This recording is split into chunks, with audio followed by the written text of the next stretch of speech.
We've done a great job as a sport the last few years of recognizing our past. Lighter was still in there. We could have smoked a cigarette too. I'm going to have to agree with you. That way your ass can't make up ground. All right. I went to hit the brake pedal, and the brake pedal had low friction. It freaked me out. I used to always tell our team, evolve or die.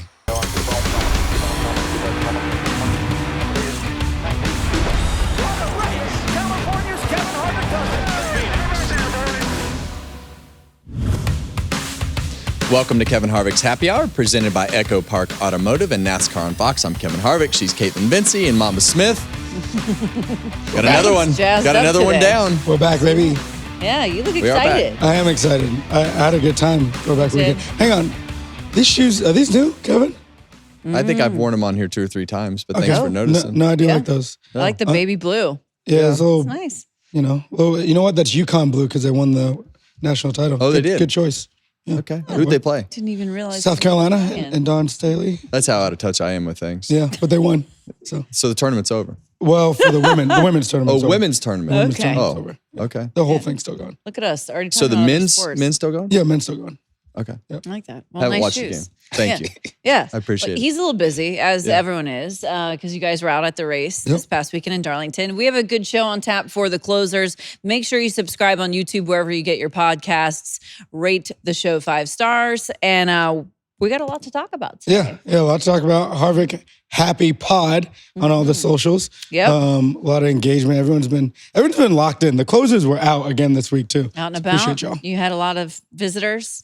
Yeah, I was talking to a lot of people. That's why my voice is a little, that and all the pollen. I am curious. Like, that's got to be hard on your voice doing those intros because that's a different level of. Yeah, I'm gonna be honest. Like after, especially there, because when you're trying to talk over the cars. Oh, geez. Like after intros, like 20 minutes of, you're like, okay, I could go to bed now. I'm sure you took care of yourself well this weekend too. I did. Yeah. I didn't go out.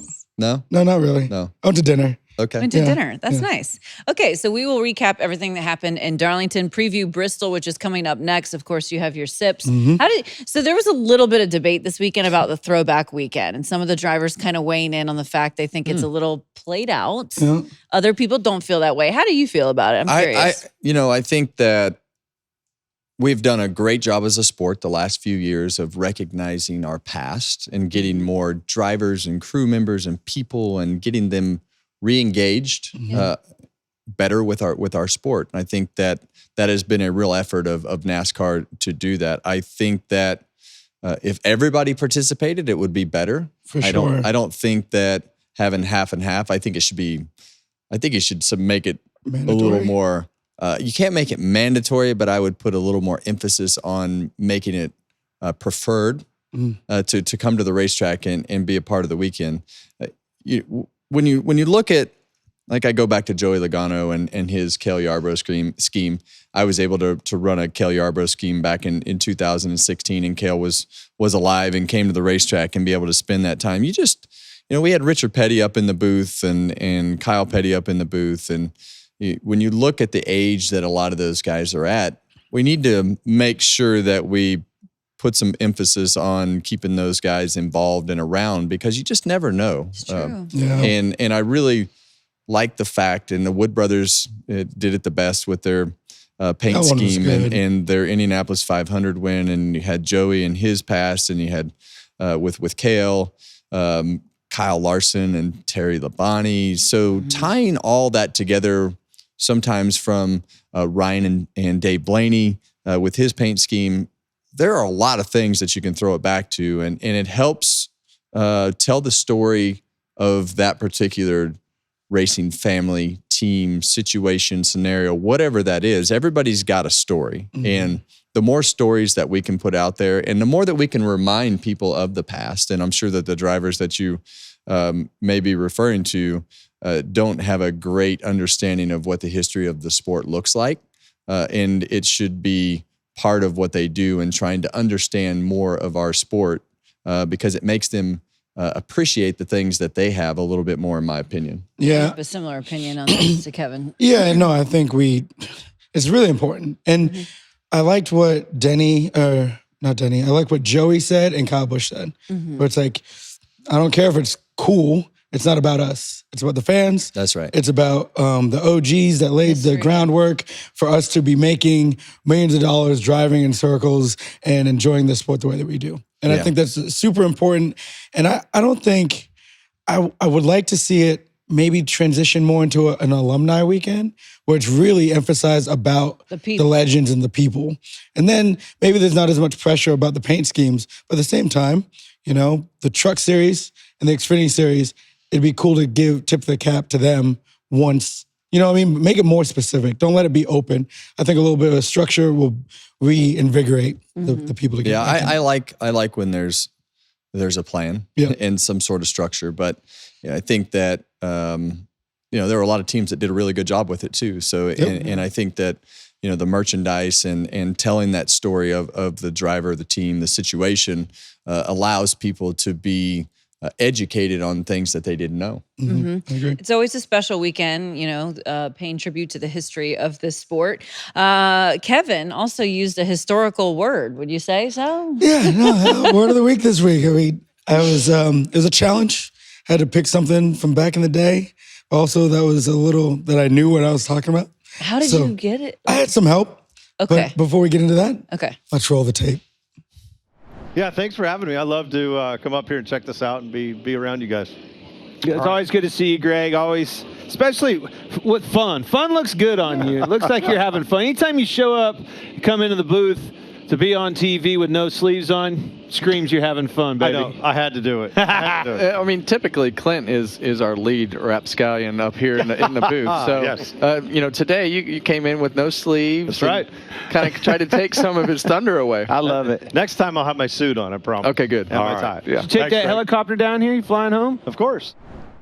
Look, Clayton and Greg are looking at each other like, what the hell did he just say? No, I have no idea what he just said, but okay, whatever. But Mike knew exactly what it was, and I think that's my favorite part. Yeah. His reaction to it makes that whole thing worth it for sure. Okay. So how'd you get the word? Yeah. Oh, okay. So I went on to the Google, and I typed in old English words. Old English words. It took me like 45 minutes. And pulling from the fans, because the fans, they give me an idea what direction they kind of want to go.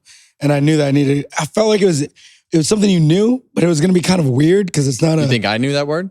Well, you would. I'd never heard that word in my life. I hadn't either. I had never heard that word. And I thought that you'd be able to use it on Clinton. It was a good one. Yeah. It was a good one. That was a good one. That's one of my favorites so far. Yeah. Were you kind of stressed on how you were going to use that one? Because I think I would have been. Well, I forgot that I needed to use my word. So I had to go during one of the commercial breaks and find the word, and then I have to write it down somewhere to be able to remind myself to use the word. And that's why I try to use them early. If I don't, I just sit there and think about, okay, how am I going to get this word in? And how does it fit in? And who does it fit the best with? So the longer you wait, the less opportunities that you have for it to naturally flow. But, I think that the Greg Biffle outfit and...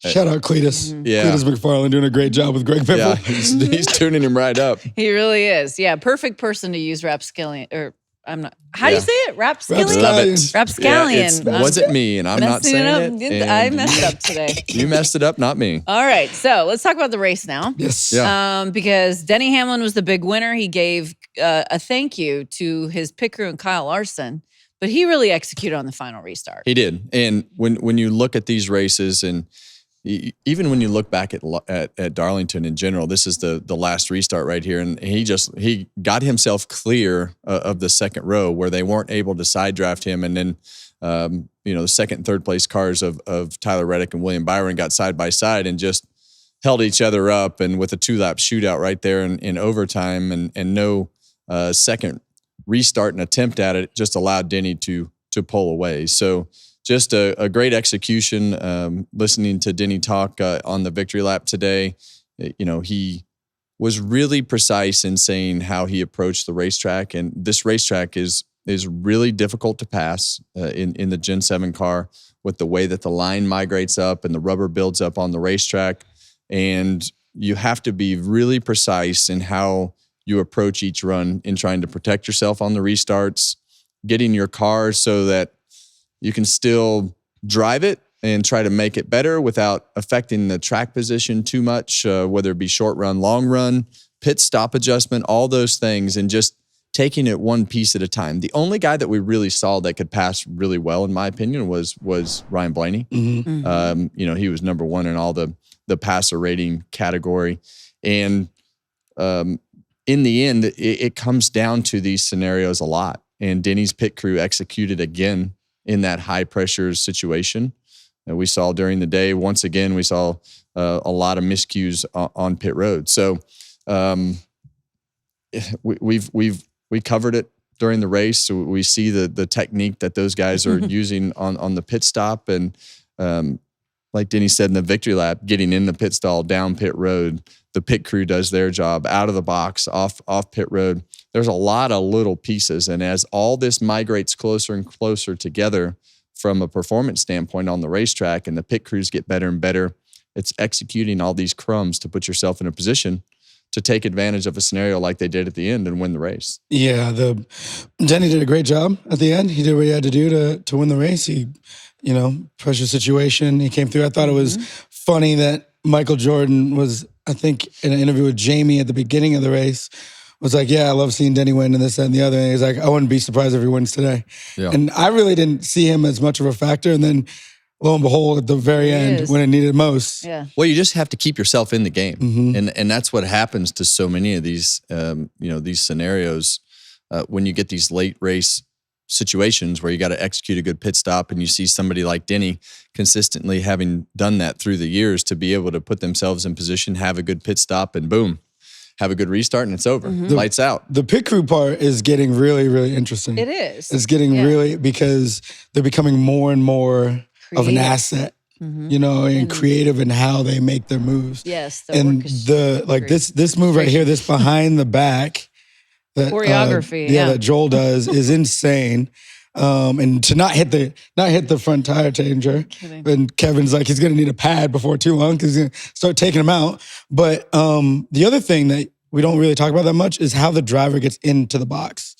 Because if he doesn't get into the box right, this might not work. Because if you're too close to the car in front of you, you might not be able to have the room to be able to do it. Yeah, and when Jamie was interviewing that group, and they talked to the Jackman there about that choreography and the things that he did to figure that out. He said it took him all winter. Yeah. And to be good at this sport, you have to be open-minded to move forward, to try something different, to do something different. And I used to always tell our team, evolve or die. And if you don't evolve, there's going to be somebody else that's going to do it better. You have to constantly think about how I can make this better. But in the pit crew's instance, and you talk about just little moments like that and picking up a couple tenths here and there and consistently being able to do that better. In today's day and age, being able to do something a couple tenths better is lights out. It's a lot. And a huge advantage, because the advantages are smaller than they used to be. So Denny Hamlin was the man of the hour there at Darlington. The driver who brought out the first caution in the last one was Kyle Larson. This is a very interesting sequence of events for this team. Obviously, at the very beginning, a bit surprising to see that happen, but he didn't qualify very well. Yeah, so he was doomed from last Monday. So I think, is that fair? Is it a curse? Yeah, it's not good right now. I don't know what to do about this. This is the first caution right here. He dipped the left front tire on the apron right there and underneath the car and all those things all together with the bump at the end of the patch, and just lost the car and got out from underneath him and wound up getting in the fence right there. And they wound up being like 160 laps down, repairing the car, coming back out on the racetrack, making a bunch of laps and crashing again and causing the last caution. So it's a lot of people are going to say, well, why would you do that? Well, guess what? If you can make those repairs faster, and I think back to 23 when we had that massive crash there on one of the restarts and wiped out half the field, it seemed like. Something like that happens in the race and you don't get back out on the racetrack. This guy lost the regular season championship by 1 point last year. Just one. We're talking 1 point. And that's why the emphasis is put on getting that car back out on a racetrack, because you do not know how these races are going to work out. Now, does he feel bad today about all the things that happened yesterday affecting the outcome of the race and causing the first caution, not winning the race? Yeah, But you know what? That's part of being a race car driver. You're going to have some things happen. You're going to have some bad days, and I think that those circumstances, definitely suck. But they're part of what you do. And when you look at the last caution, I think for Larson's standpoint, he saw Reddick get up into the fence, get up against the outside wall, kind of go through the trash, and he didn't know if he was going to bounce off the wall and spin out. So 160 lap down, Kyle Larson decides to lift early, and Bubba Wallace never has a chance to even react and runs over the back of Larson with his overreaction, probably to be conservative, and the timing just didn't work out and sent Larson around almost in the same tire tracks that he had early in the race. Yep. Yeah, let's put this This is conspiracy. Reddick after he got passed for the lead from Blaney. And Reddick thought that he knocked the fender off it. Like, he thought he was killed. He thought he killed that car. So let's put the conspiracy theories to rest. This was not a Toyota 2311 thing. Oh, Reddick needs to get back up there. Let's dump the 5. This isn't the 5 checking up to give the 24 another opportunity, wrecking himself. This was a racing deal, a bad racing deal, but albeit a racing deal nonetheless. Yeah. And I hope people can move on quickly because it's just too much. It's really dumb. I think a lot of times people make up all this crap thinking that we're smarter than we are. We're not that smart. In that moment, moment right there, you just want to get to the end of the race and it be over with. Want it to be done, yeah. Bubba's a lap down and Kyle's 160 down. And Ryan Blaney just barely passed Reddick, like passed him in that same corner. So it's not like Bubba's like, oh yeah, let me get Reddick another shot of this. Before we even had this race, though, there was a big change to Kyle Larson's team. What did you make of the pit crew swap that Cliff Daniels put down the line? Well, we didn't really get it. I think that's part of the reason why he wanted the car back on the racetrack, to be able to change the tires and see if anything was going to stick out with the new pit crew and putting the body back on the car and making the repairs to the car. There are a number of boxes that they could check along the way to be able to say this was beneficial for the 5 team to put this car back together and put it on the racetrack, including the pit crew. Now, at one point during the day, I saw the 7 car backing up on pit road, back into his pit stall to tighten a lug. So a mistake was made. The swap with the 7 and the 5, the 5 now being on the 7. 7 had the lug nut issue this week. So we've seen some of those, and we've talked about some of those catastrophic failures that the 5 team had on pit road with the wheel coming off at Coda. We saw it last year towards the end of the year, same thing happening. So I think that was probably some of the decision. The fast crew, just those big mistakes at the wrong time. Yeah. Speaking of, I mean, you're probably going to lead right to this, but the 12. Yeah, I was. But you go ahead. You go there right now. I knew. See, we're locked in. I knew where she was headed. The 12 had issues all day on pit road too. I think. Yeah, they were coming to that. They were stop. ranked 35th. Yep. 35th this week in the pit crew ranking. Here's the issue with that one. Drivers talking about it after the race. Ryan Blaney mentioned that the pit crew needed to get better in his interview after the race, and he did it in the most delicate Ryan Blaney way possible. Top tier. Very tasteful way. He did it like a pro. Yep. But it's a reality, and you can't hide from these realities. You're going to have to make some changes, and you see Hendrick be super aggressive in the changes that they made with their pit crew. We've seen some other pit crew changes already happen this year in different instances. We've seen a lot of mistakes be made on pit road. Pit crew just won the race with the 11 car. It's true. That pit crew just absolutely went out and won the race. So if you don't think it's important, you're not going to put yourself to be in contention to consistently win, because these guys are a massive part of the scenario to put your car in victory lane. And if you're consistently making mistakes on pit road, you look at the 6 car. Those guys, they were having a decent run. Lug nut flies off the car, right rear tire flies off the car, and the next thing you know, he's on pit road multiple laps down. So Blaney's guys couldn't get the jack underneath the car, and they were a little bit off on speed on their pit stops. So I think if you're not in a position of it looks like Joe Gibbs with the new orchestration of how they're conducting the jack and the pit stop, and not on the front edge of that, you're just going to get, if you're not the guy that's out there pushing the limit, you're going to get left behind. But the pit crew has to be right. The tires have to be tight.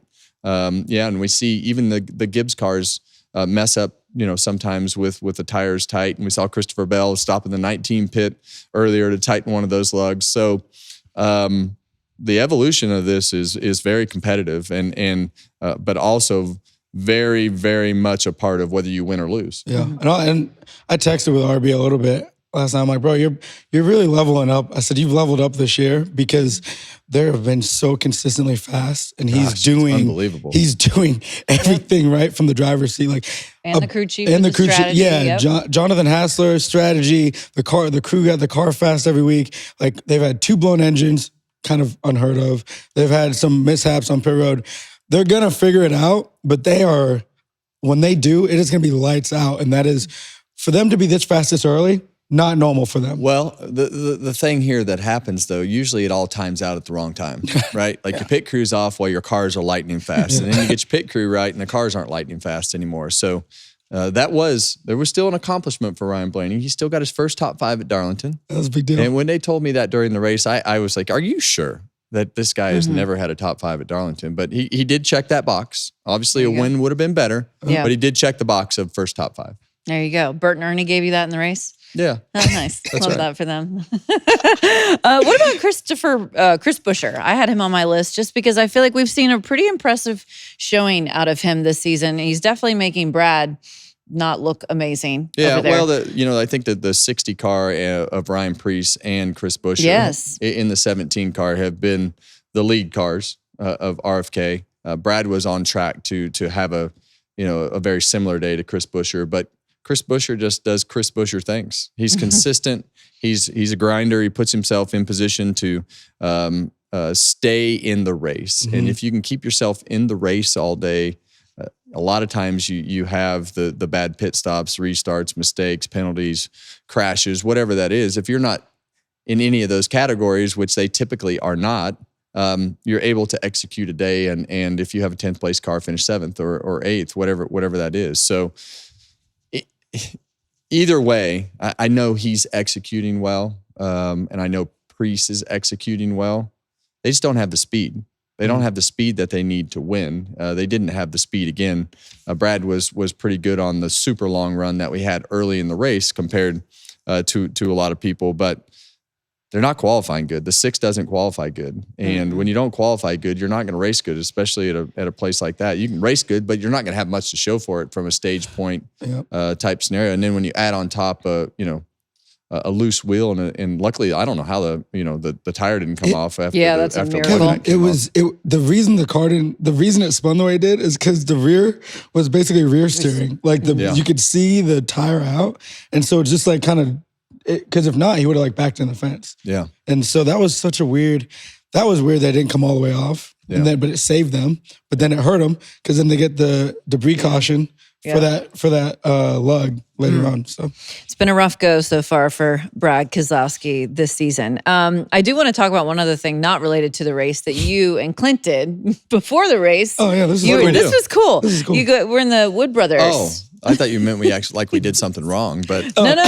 Yeah, the Wood Brothers they brought one of Neil Bonnet's cars from the '80s, and they brought a '71 Mercury that I drove that David Pearson won in at Darlington, and what an honor to go out and drive those cars, and you talk about the history and throwback weekend and having these cars at the racetrack for people to see the evolution of the race car. If you're a new fan and look at this car, you'll be like, oh my God, somebody actually rode around in this car 180, 190 miles an hour. It's crazy. But that thing had power. Clint's car had chains linked to the seatbelts so that they didn't get bound up like an actual chain. And these cars were right off the racetrack. But to be able to drive these cars and just look at the inside of these race cars and see the technology. And the Wood Brothers were in front of a lot of they were really the ones that invented the modern day pit stop and really started the evolution of the modern day pit stop. And so we had Richard Petty up in the booth this weekend talking about the invention of the window net. And a lot of people talk about it was a tennis net. That's not true.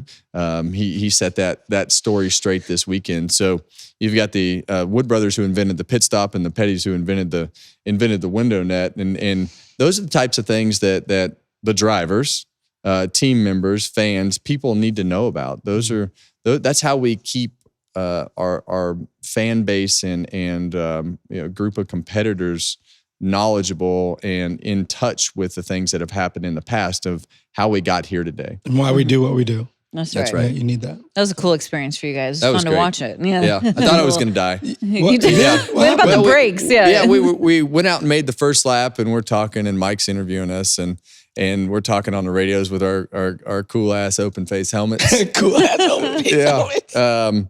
And so we were out there riding around, and Mike's asking me about the sticks of gum on the dash that David used to have taped to the dash. Was the lighter in there? Oh yeah. Yeah. So my buddy Casey White. Yeah, the lighter was still in there. We could have smoked a cigarette too. But apparently the people on the front stretch that were taking down the stage and doing everything didn't realize that we were going to do 2 laps.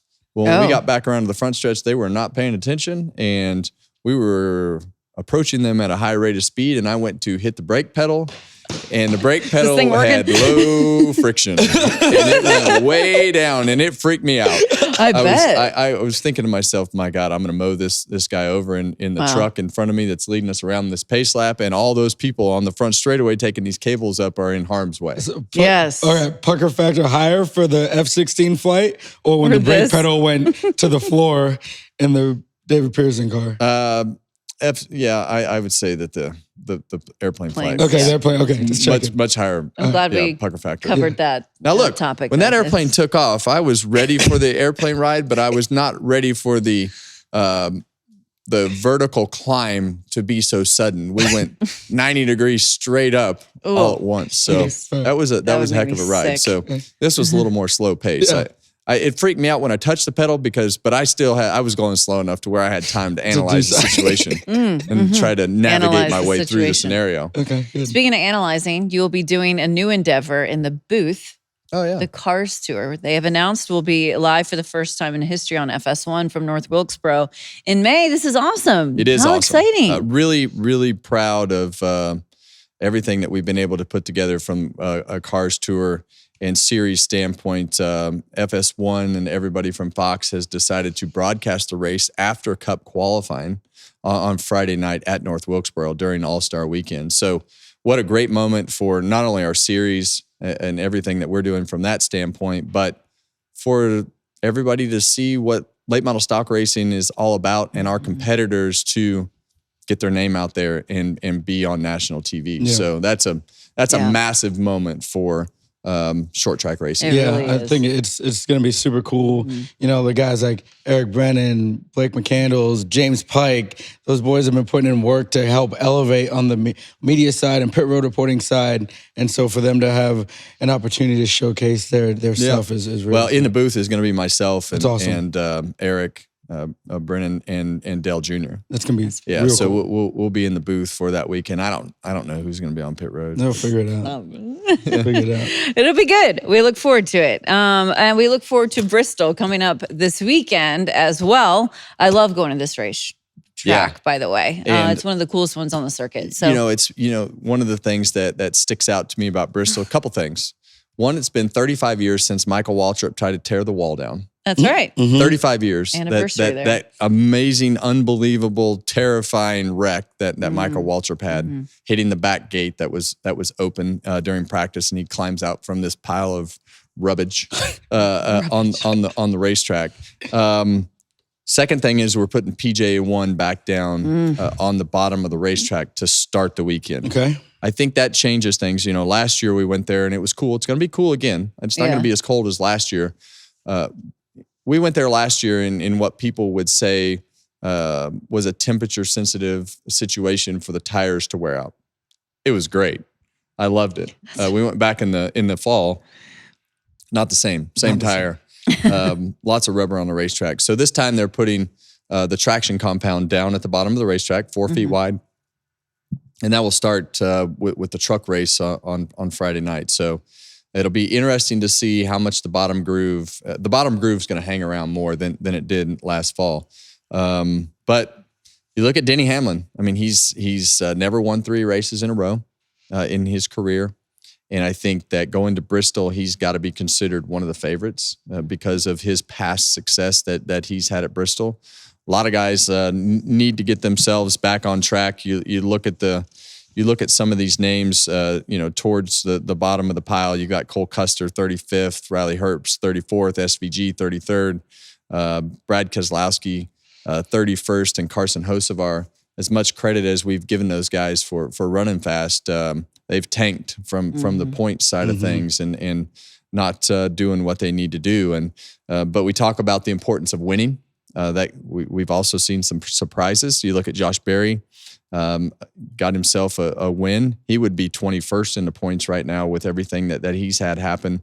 Running well, but a lot of circumstances like Blaney that have kept him from winning. So I'm interested to get to Bristol because I think there's several more players in the mix this year. Joe Gibbs won 5 out of the 8 races, but I don't know that they've had the dominant cars in 5 out of those 8 wins. And so, at some point, the wheels can't keep falling off the 12 car. They've been in position to be so fast and have the dominant car so many weeks. It's going to be interesting if they ever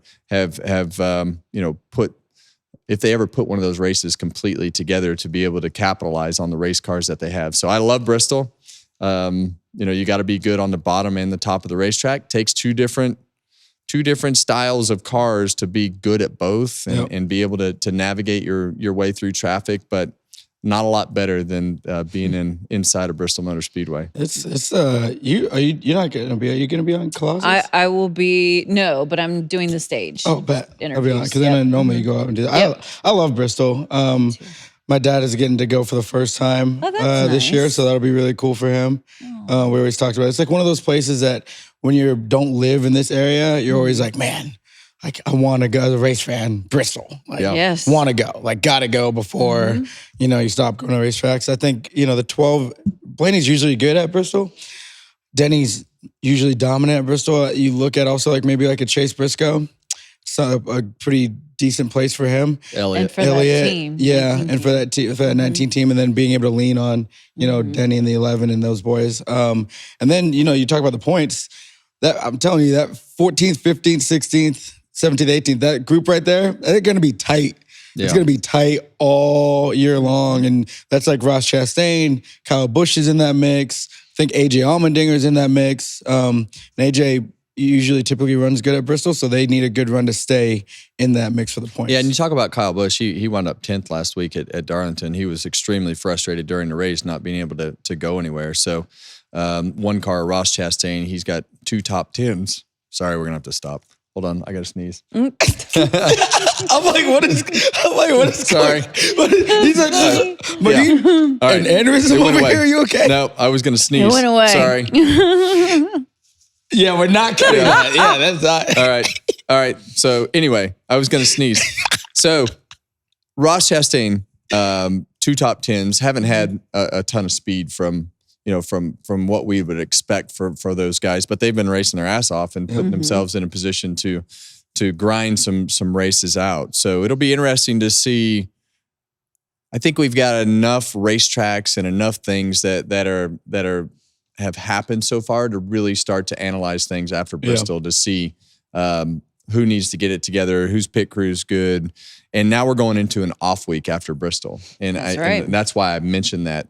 It's a time that you can address some things and take a breath and be able to talk about setups, talk about pit crews, talk about drivers and the things that they're doing, and really start to analyze what has happened over the first several weeks. So it'll be interesting. I think we'll see some changes. It's too competitive now. Yeah. And the advantages are too small to not address the issues and just let them ride. And I go back to that Ryan Blaney comment.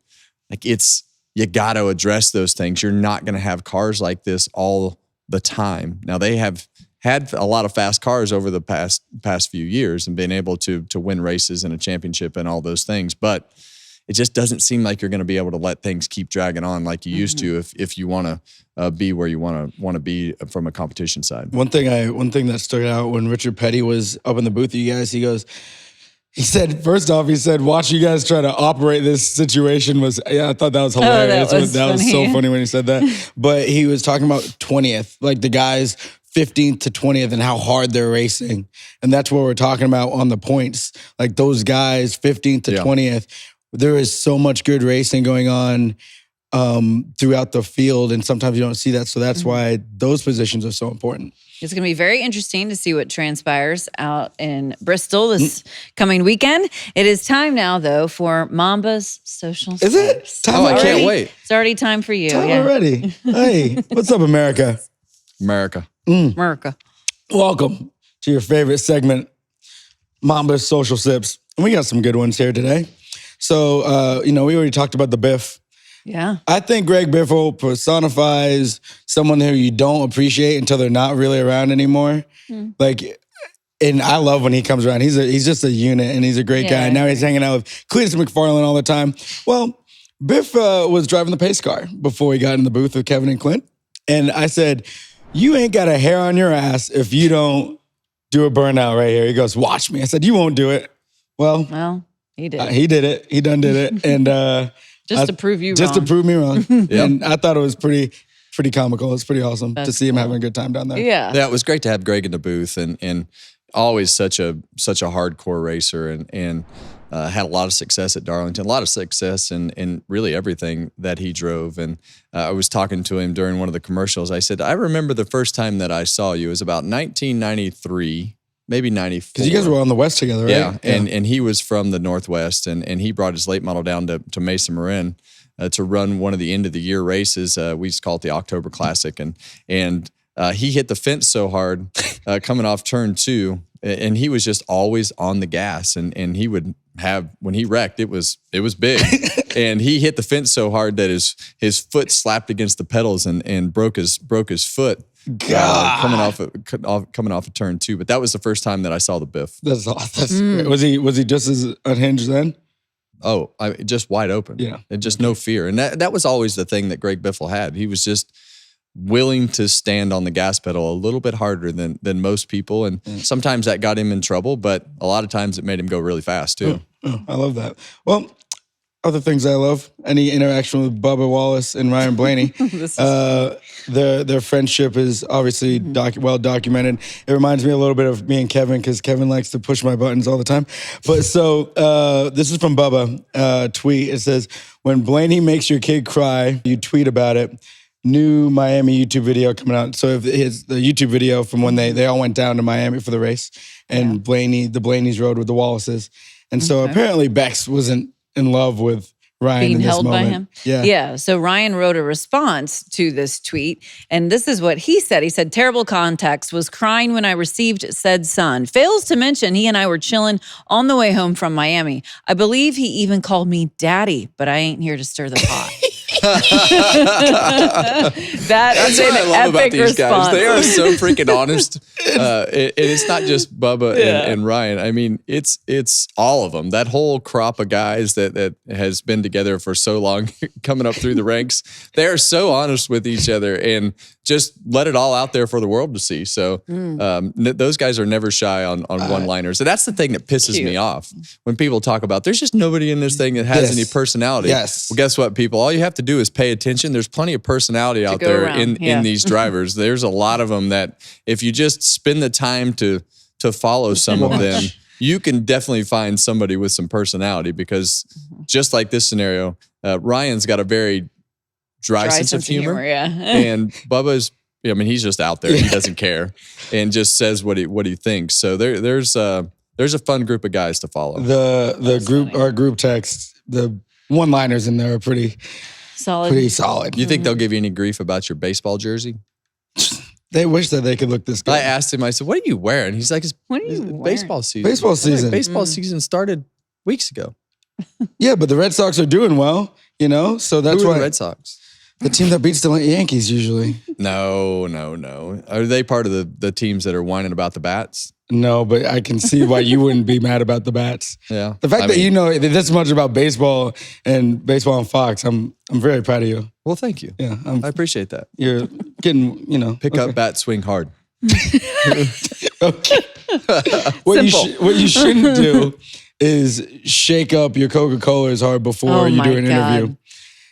Regan Smith pre-race interview with Chase Elliott backstage started really well, and then Chase goes to open this Coke bottle, and it kind of ends up all over himself. Yeah, and it was a tough look. Tough look for Are those chug points or spray points? Either way, he should get something for that. Yeah, right? they owe him a uniform. Let's see the video. I don't know how young I was back then, but nonetheless, Chase Elliott sitting here in the Coca-Cola. Chase, I know there's chug points, but that one exploded everywhere on you. Starting 15th today, Darlington. Does it get much better than this racetrack? No, but it'd be a lot better if I was had a clean suit to start the day. But hey, that's okay. I had a nice fresh Coca-Cola to start the afternoon. See, even like that, you talk about the personality. Like he's not someone who really shows a whole lot, but you can see, like, there's fun. These guys are fun. Thought They're that fun. was funny. These guys are fun. I love how the camera guy zoomed out so that we could see the Coke on his crotch there. Right. Yeah. They're doing their jobs. They want you to get the full picture. It was really, really funny, but It was funny. I don't know. It was just some of those visuals are Yeah, a lot of jokes could be made, unique. but we'll just not. We're just gonna we'll just leave that Who one in the back. screwed up and shook that thing up and handed it to him? That's Yeah, what I'm wondering. Yeah, who screwed that up? Because I doubt he did it. Yeah, that is the L on the whole take. There. Probably Blaney. Probably. He probably saw his Coke sitting there. He usually shook that Just thing yeah. up, and It probably was one of them. It wouldn't surprise No, me. yeah. If it was you, Blaney, you need to We come. need to clean. look back in the footage and see if we can find. Yeah, let's see if we can find something. Listen, we got mailbag, guys. Oh. Yeah, we got the mailbag up. Okay. All right. This is from Ryan from Concord. So someone that we've probably come across with around Charlotte. I was watching an old Jude Law movie the other day and remembered thinking early on in your career, he kind of resembled you. What actor would you like to play in a movie of Kevin Harvick's story? You know, here's the deal, people. I have no idea about movies, actors, actresses. I have no idea. So, I mean, we probably could make a great movie Yeah. of some sorts, but who? I have no. I couldn't even name one. Oh, you said you had someone. You had us all teed up before Yeah, this you were like, segment. I got someone Yeah, but I'm that's not my gonna point. That was my tee up. I had no idea. No one. So I guess I'll have to leave it to you guys. I got one. For him? Scott Eastwood, Clint Eastwood's son. Okay. That guy looks like he could play a race car driver. Okay. For sure. Okay. And him. I mean, I think it should just be Will Ferrell because, they're disconnected. Oh, no. You guys are so connected. You basically live So in you're his saying house. it would be a comedy? Yeah. I'd be laughing at it. Yeah. This is a funny movie. Yeah. Kaitlyn, who would you want to play you in a movie about Kaitlyn Vincie? I was thinking about this since you mentioned it. Maybe just like Jessica Chastain because she has red hair. I have no idea who these people Yeah, are. he's not going to know. But So I don't- this is why this is an beyond that, I A don't and even B conversation. You know. just see your way around. Yeah, I'll just listen. I would go He's Jonathan. ready. Oh, yeah. Jonathan Majors. Okay. For there me? you go. No, for him. Oh, for you? I have no idea. Yep. I don't think Jonathan Majors. I don't think How are you gonna put this? Go ahead. Oh boy. I don't We're all think you. waiting. I don't Yourself out think of you it. have the pigment to have Okay. Jonathan Majors All right. represent you in a movie. All right. Unless you got caught up on a beach somewhere for a while. Yeah, I'd need to Even be there then. for a while. It wouldn't work. Yeah. Oh, anyway. That's the best No thing that's clue. happened on this. That's the best thing No that's clue what happened you on guys this are show. talking about. I've seen more animated movies than I have actual movies. I believe. Fair. Well, that's Anyone fair. with kids is kind of Yeah. in that boat. Yeah. And is it? I don't even know.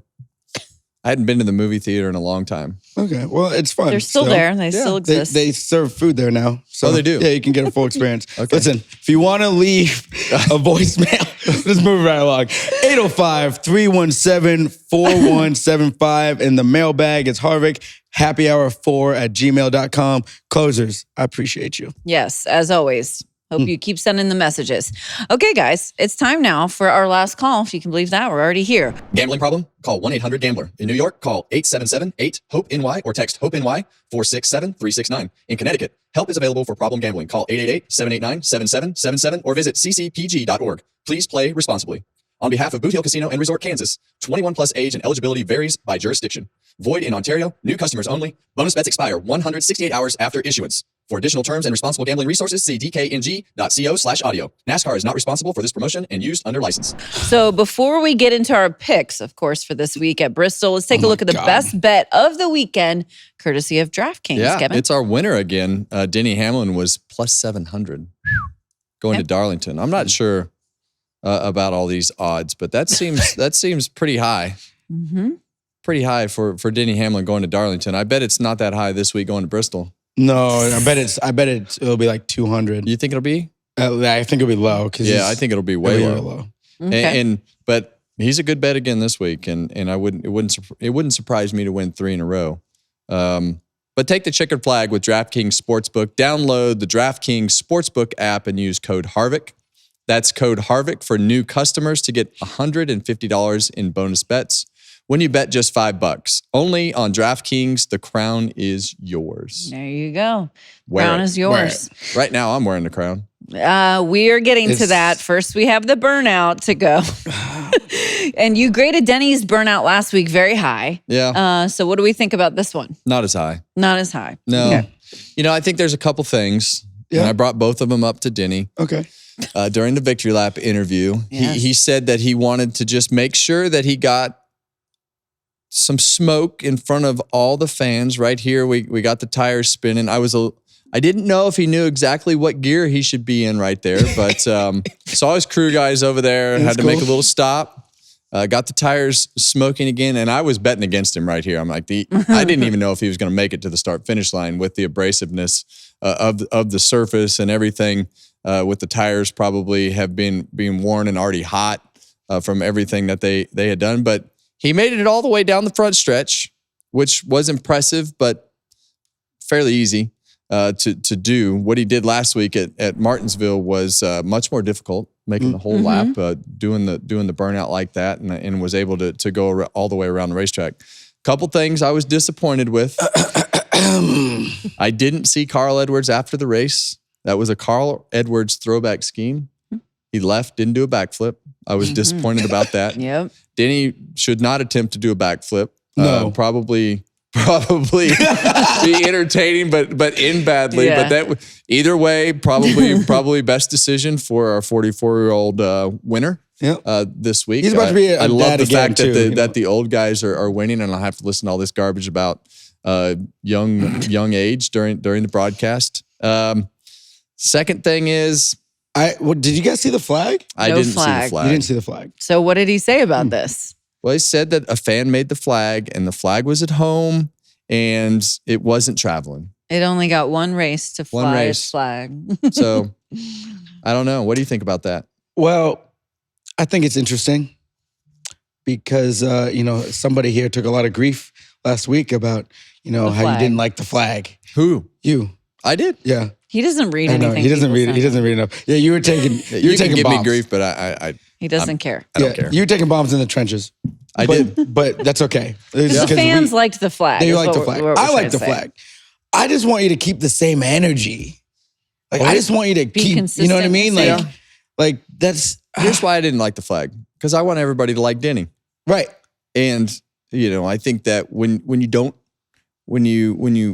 got out of the car last week, it had been a long time since he had won in Virginia at Martinsville, and I felt like just watching, because I watch every week. I like to see how the crowd reacts to whoever wins, and I felt like the crowd was more on his side before the flag than after the flag. Show. And this week there was no flag, and there were a lot of 11 fans in the crowd, if you know what I mean.